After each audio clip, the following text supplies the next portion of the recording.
아멘.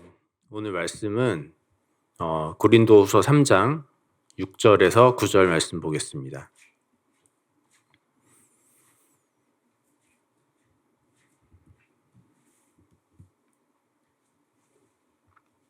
고린도후서 3장 6절에서 9절 말씀입니다. 그가 또한 우리를 새 언약의 일꾼 되기에 만족하게 하셨으니 율법 조문으로 하지 아니하고 오직 영으로 함이니 율법 조문은 죽이는 것이요 영은 살리는 것이니라. 돌에 써서 새긴 죽게 하는 율법 조문의 직분도 영광이 있어 이스라엘 자손들은 모세의 얼굴이 없어질 영광 때문에도 그 얼굴을 주목하지 못하였거든. 하물며 영의 직분은 더욱 영광이 있지 아니하겠느냐. 정죄의 직분도 영광이 있은즉 의의 직분은 영광이 더욱 넘치리라. 아멘. 총회 참석하신 신목사님 대신해서 제가 설교 말씀 전하게 되었습니다. 대표 기도하신 분이 말씀 들을 때 귀를 열어주시고 마음을 열어달라고 기도를 해주셔서 제가 든든한 마음으로 설교를 할 수 있을 것 같습니다. 그런 것 같아요. 준비하는 사람의 준비도 되게 중요하지만 들으시는 분들이 배가 고파야 되거든요. 배가 부르면 아무리 맛있는 걸 차려도 맛이 없더라는 거예요. 그래서 배고픈 상태에 여러분들이 있으시기를 간절히 바랍니다. 오늘 말씀은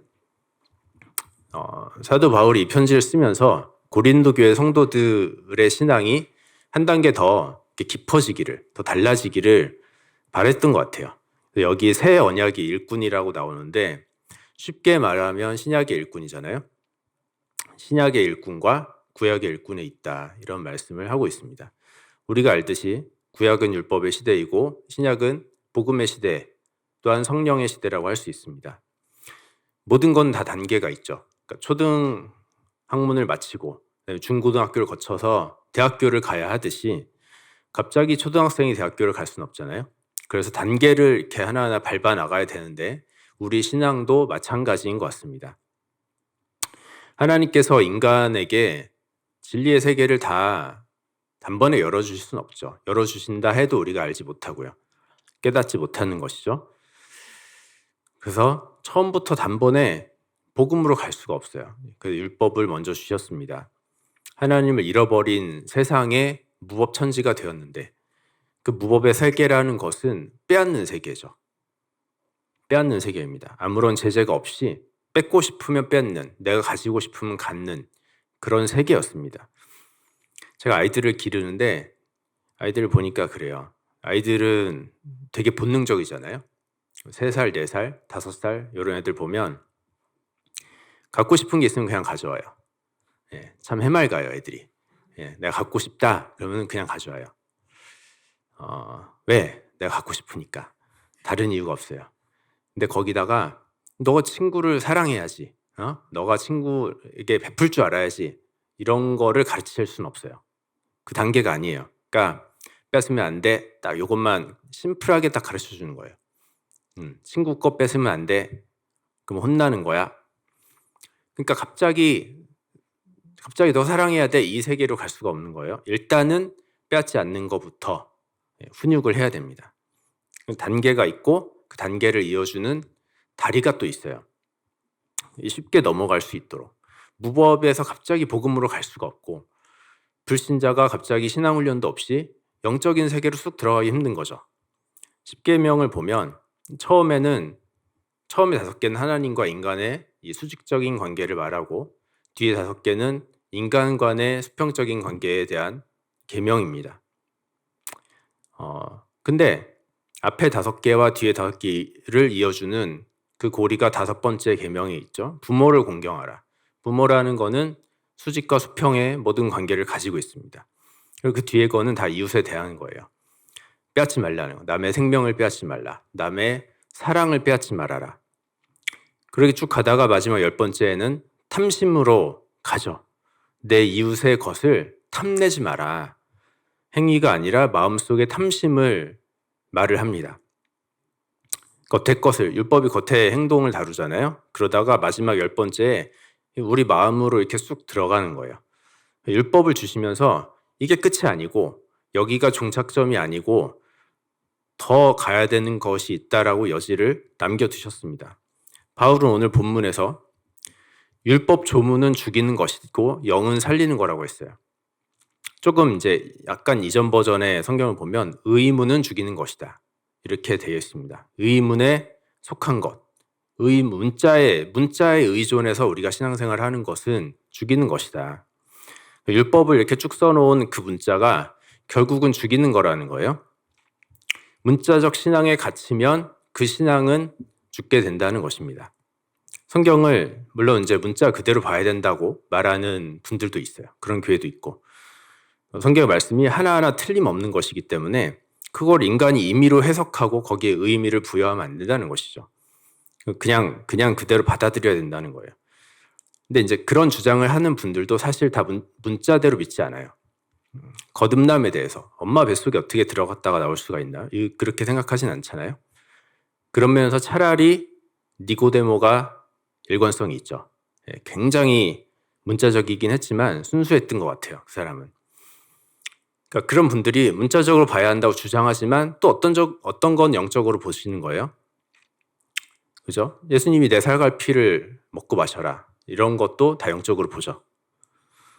여호수아서를 보면 선스탑의 사건도 있고 문자 그대로 보면 하나님의 그런 놀라운 능력이 있구나라고 우리가 받아들일 수는 있지만 그러나 그때 그 이야기가 될 뿐이죠. 우리가 우리 삶에 받아들이고 적용하려면 해석이 되어야 되는데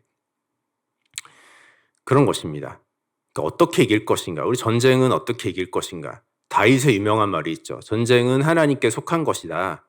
전쟁은 하나님께 속해 있다. 그러니까 우리가 사역을 해나가는 것들이 사실 모두 시간과의 싸움이에요. 근데 이 시간은 하나님께서 주관하시죠. 그러니까 이 시간을 잃어버리지 않고 세월을 아껴서 살면 우리는 어떻게 해야 되는 것인가? 이런 주제의 문제인 것이지 이것이 천문학으로 가는 주제가 아닌 것입니다. 그리고 그쪽으로 가면 엉뚱한 데 가서 헤매게 되는 것이죠. 예수님이 땅에 불을 던지러 왔다고 하셨어요. 내가 화평케 온 줄로 생각하지 마라. 내가 분란을 일으키러 왔다. 이렇게 또 말씀하셨어요.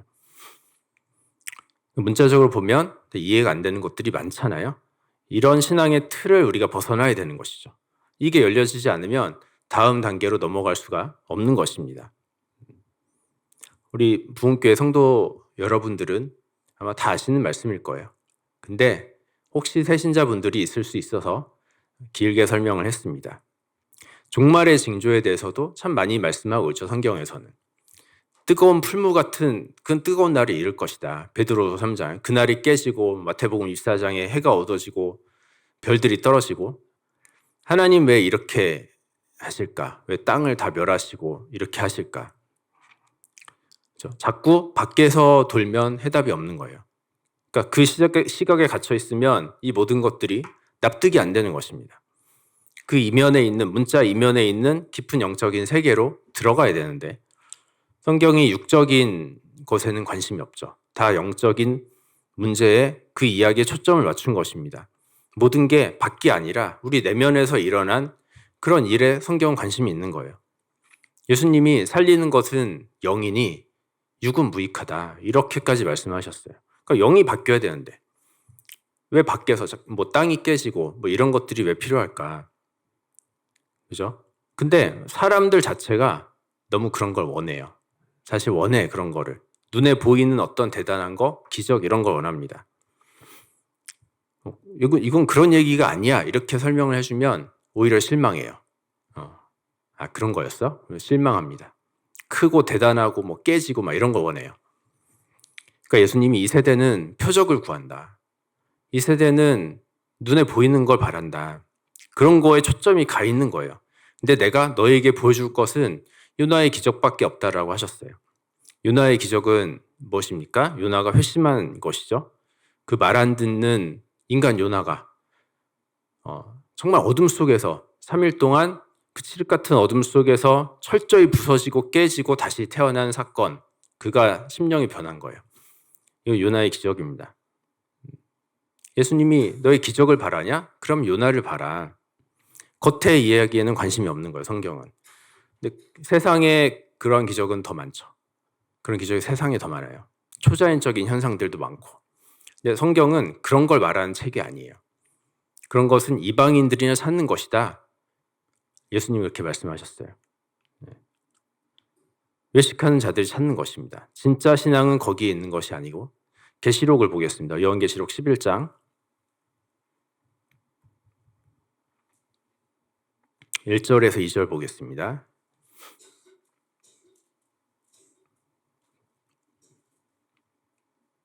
내가 내게 지팡이 같은 갈대를 주며 말하기를 일어나서 하나님의 성전과 계단과 그 안에서 경배하는 자들을 측량하되 성전 바깥 마당은 측량하지 말고 그냥 두라. 이것은 이방인에게 주었은즉 그들이 거룩한 성을 42달 동안 짓밟으리라.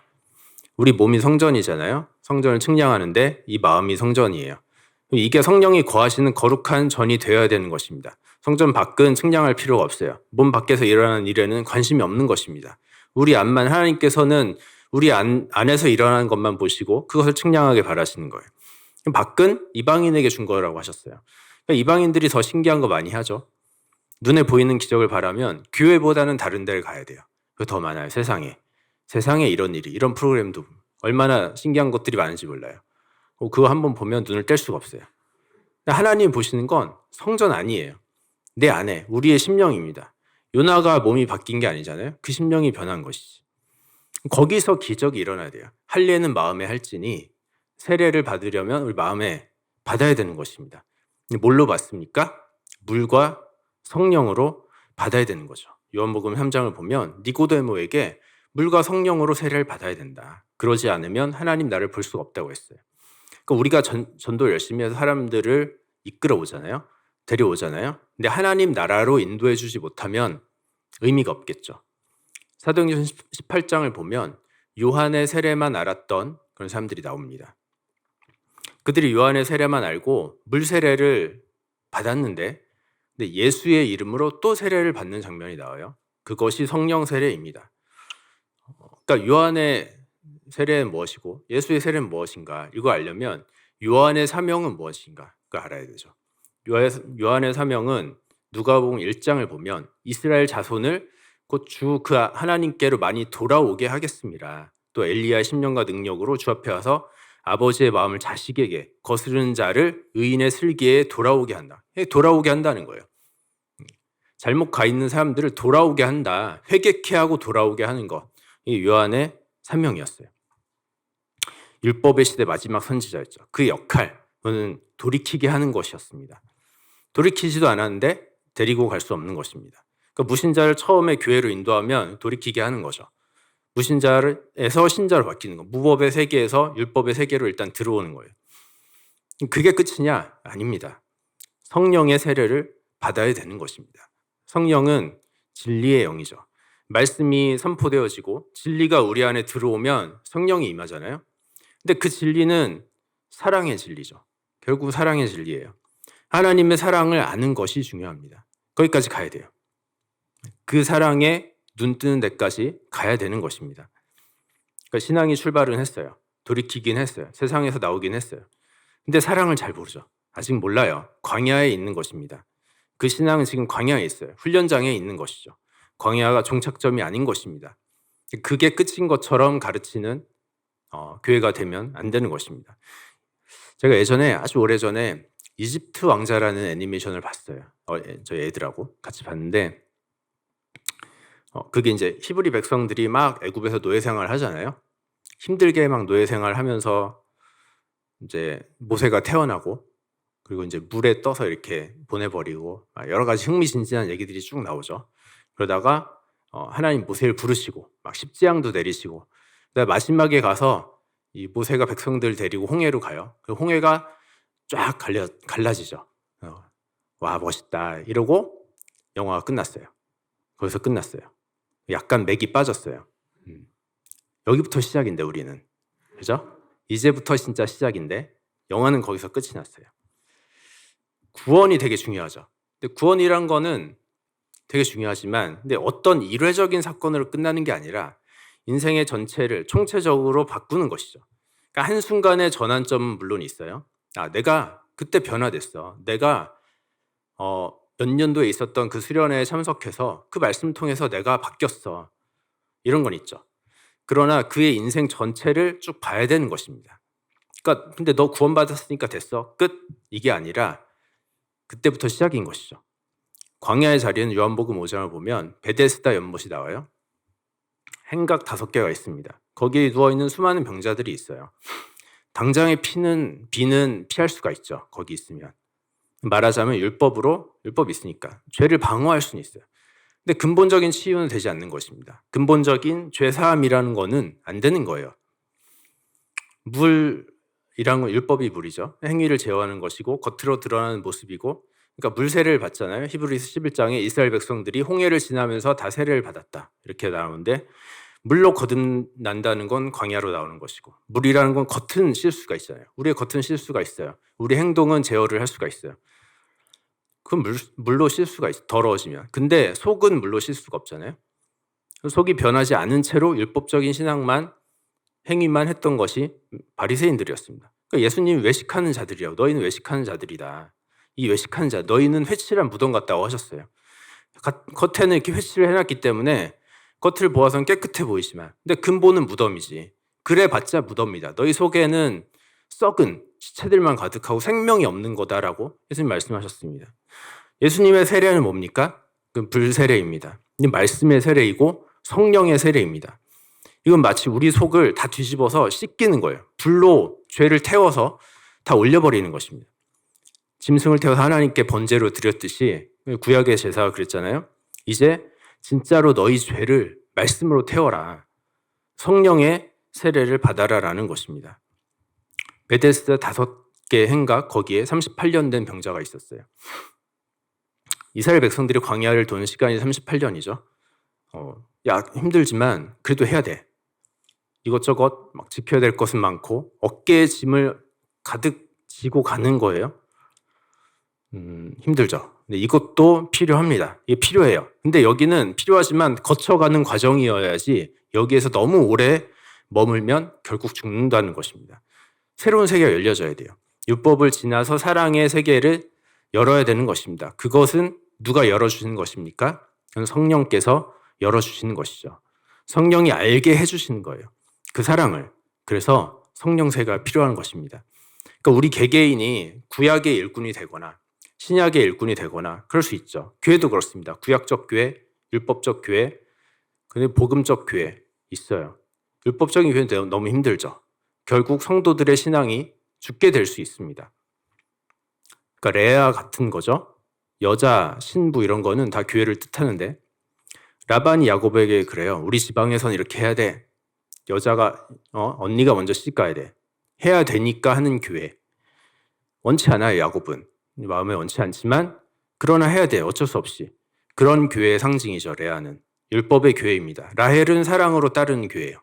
야곱이 그를 정말 사랑했죠.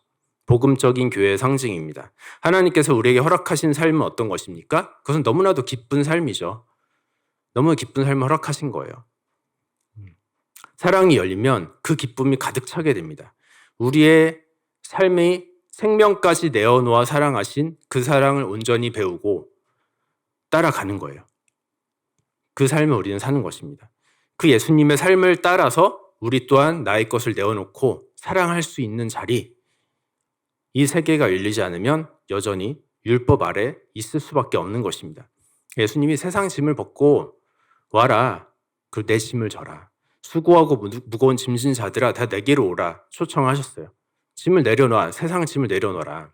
그리고 내 짐을 지라고. 율법을 짐을 내리고 사랑의 짐을 지라는 것이죠. 주님의 짐은 쉽고 가볍다고 했습니다. 사랑으로 짐을 질 때 가벼운 것이죠. 그러니까 뭐가 사람을 바꾸냐면 결국 사랑이 사람을 바꾸는 거잖아요. 거듭난다고 했을 때 이거는 새로운 사람이 되는 것인데 우리는 무엇으로 새로워질 수 있습니까? 물과 성령으로. 즉 죄를 깨닫고 철저한 회개가 있고 그리고 이 사랑을 알아야 되는 것입니다. 하나님 우리를 대하신 그 사랑, 십자가의 사랑, 하나님 안에 있는 그 수많은 기쁨과 아픔까지도 나눌 수 있는 사랑이죠. 이 사랑은 하나님의 사정을 알고 주님의 십자가를 알고 그 사랑으로 인한 눈물이 있는, 감동이 있고 고백이 있는 그런 교회가 되어야 되는 것입니다. 출애굽기 12장을 보면 유월절 어린 양을 먹는 게 나와요. 머리와 내장과 정강이까지 다 먹어라 이렇게 말씀을 하고 있습니다. 유월절 어린 양은 예수님을 뜻하는데 우리가 신앙생활할 때 머리만 좋으면 안 되는 것이죠. 주님의 사상, 주님의 꿈 이런 것만 좋다고 따라가면 그 신앙은 무너집니다. 무너지게 돼 있어요. 예수님 마태복음 7장에 나의 이 말을 듣고 행치 않으면 그냥 끝나는 거로 너희 머리만 채우는 거로 끝나면 그러면 모래 위에 집을 짓는 것 같다. 비바람에 다 무너진다는 거예요. 내장은 그 아픈 주님의 사정까지도 그 마음까지 그 슬픔과 서러움에 내가 같이 눈물 흘릴 수 있는 것. 그게 하나 된다는 거잖아요. 그게. 그렇게 심정적으로 하나 되어야 되는 것입니다. 정강이는 같이 뛰는 것이죠. 내가 누가 시켜서가 아니고 내 의지를 가지고 주님의 길을 같이 가는 거예요. 그러니까 지정의가 여기에 다 들어가 있습니다. 주님을 따르는데 지정의가 다 동원이 돼야 되는 거예요. 먼저는 지가 안 되면 정과 의까지 갈 수가 없어요. 그러니까 머리가 좋은 것도 필요해요. 그것도 필요해요. 근데 머리만 좋고 가슴이 없으면 안 됩니다. 머리와 정강이는 있었는데 내장을 안 먹은 사람이 있어요. 가룟 유다 같은 사람이 있죠. 지적인 면이 되니까 말씀도 이해하고 3년 동안 주님을 따라다녔어요. 근데 정이 통하지 않았습니다. 사랑을 몰랐던 거예요. 그 사랑을 이해하지 못하고 그게 열려지지 않으니까 정죄하고 판단하고 그러다가 주님을 팔아버리게 된 것입니다. 이면적인 신앙이란 거 결국은 사랑의 동기로 하는 신앙이 되는 것이죠. 율법적으로 해야 되니까 하는 이 수준을 빨리 벗어나야 되는 거예요. 그걸 넘어서야 돼요. 그러면 역동적인 교회가 되고 그럼 살아있는 교회가 되는 것입니다. 우리도 한 교회에 여러분들이 있지만 각자 여러분들마다 신앙의 수준은 다 다를 거예요. 전도해라, 성경 공부해라 해가지고 하는 사람이 있고 근데 내 안에 이만 이 은혜와 감격을 가지고 막 내가 먼저 전하지 않으면 견딜 수 없는 그런 분도 있을 거예요. 그러니까 각 교회들 보면 교회마다 위대한 전도자들이 한 명씩 있어요. 막 책도 쓰고 고구마 전도왕 이런 분들 있잖아요. 직책을 보면 목사나 선교사가 아니에요. 전도사도 아니에요. 그냥 평신도인데 그 안에 막 불타는 게 있는 거예요. 막 나가서 전하죠. 사람들 데려오고. 제가 신목사님께 들었는데 우리 부흥교회도 그런 분들이 있다고 들었습니다. 열심히 전도하시는 분들. 시킨다고 그렇게 하는 게 아니죠. 그거는. 성령으로 거듭난 사람의 모습이 그러한 것입니다. 제가 남미에 선교할 때도 우리는 이제 좀 목표 지향적이잖아요. 목표를 딱 주면 아멘 하고 이렇게 하는 사람들이 있어요. 막 해. 앞장서서 막 하는 거예요. 근데 이렇게 막 좀 남들이 하니까 겨우 질질 끌려가듯이 하는 사람도 있어요. 그나마도 안 하는 사람도 있고 그렇습니다. 언제까지 옛 언약의 일꾼처럼 살 것이냐 너희가 제가 이렇게 물어본 적이 있어요. 근데 같은 교회 안에서 일하는데 누구는 새 언약의 일꾼이고 누구는 옛 언약의 일꾼이고 이게 레벨이 다른 거예요. 그러니까 아무리 많은 수의 멤버가 있다 하더라도 선교의 발전을 주도하고 부흥시키는 자는 누구인가? 그럼 몇 안 되는 이 복음의 일꾼들이 하는 것이죠. 앞장서서 창조적인 소수라는 말이 있잖아요. 역사를 이끌어가는 것은 창조적인 소수가 하는 것이다. 그러니까 능동적으로 내가 새 언약의 일꾼이 돼서 일하면 창조적으로 일하게 되는 거예요. 새로운 걸 막 시도하게 되고 성과를 내고 내가 먼저 하고 남들이 그걸 또 따라하게 만들고 그 창조적인 소수죠. 우리가 다 그런 자들이 되길 바랍니다. 하자 해서 끌려가는 것이 아니라 그렇게 광야에 오래 있으면 지치는 것입니다. 광야는 빨리 통과할수록 좋아요. 그래서 거기 있으면 메마르고 결국 죽게 되는 거죠. 근데 그것도 되게 영광이에요. 그것도 영광이다라고 바울은 말하고 있어요. 오늘 본문 7절 보겠습니다.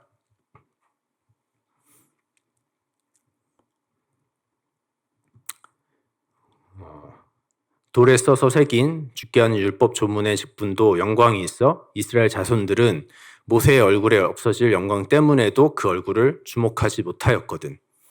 모세가 율법을 받아서 내려올 때 그 모세의 얼굴에 하나님의 광채가 있었어요. 그러니까 이게 모세의 얼굴에서 나오는 빛이 아니잖아요.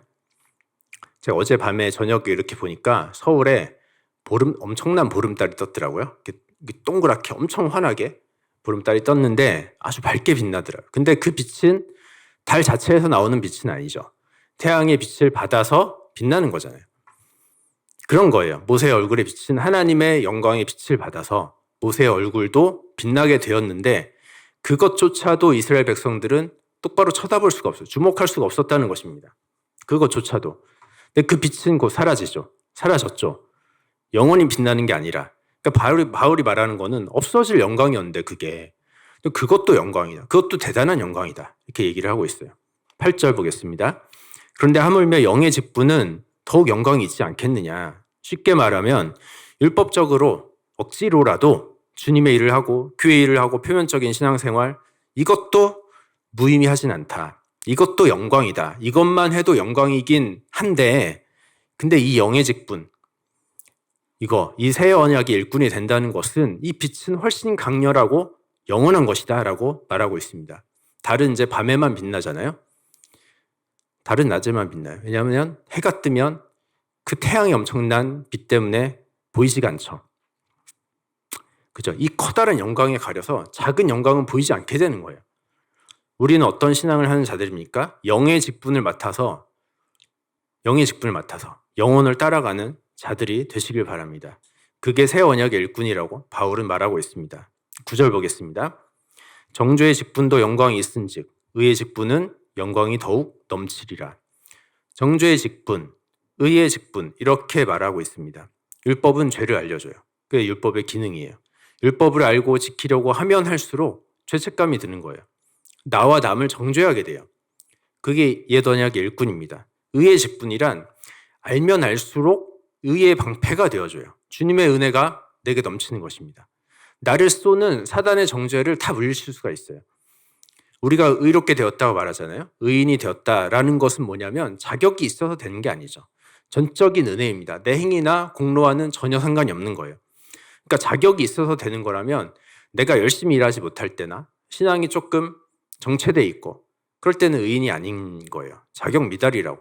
그럴 때는 아들이 아닌 거예요. 근데 언제나 변함없이 하나님 우리에게 주신 말씀은 뭐냐면 너는 내 아들이다. 너가 의롭게 된 것은 내가 너를 이미 알고 정했고 너를 불렀기 때문에 그것은 취소되는 것이 아니다. 너의 공로와 상관없이 상관이 없는 것이므로 그것은 결코 끊어지지 않는 그런 것입니다. 영원한 것이죠. 우리는 의의 직분을 받은 자들로서 새 언약의 일꾼답게 살아야 하겠습니다. 근데 이게 잘 안 되죠. 잘 안 돼요. 때로는 우리는 그것이 너무 어렵다고 느낍니다. 그것은 내 힘과 내 능력으로 되지 않습니다. 원래 애초에 내 힘으로 되는 게 아니에요. 내 힘에 의지해서 하려는 것은 오히려 율법이죠. 오히려 율법이에요. 그것은. 율법적 교회가 그렇습니다. 앞으로 조금 가서 5절을 볼까요? 위로 좀 가서 5절 보면 우리가 무슨 일이든지 우리에게 난 것 같이 생각하여 스스로 만족할 것이 아니니 우리의 만족은 오직 하나님께로 났느니라.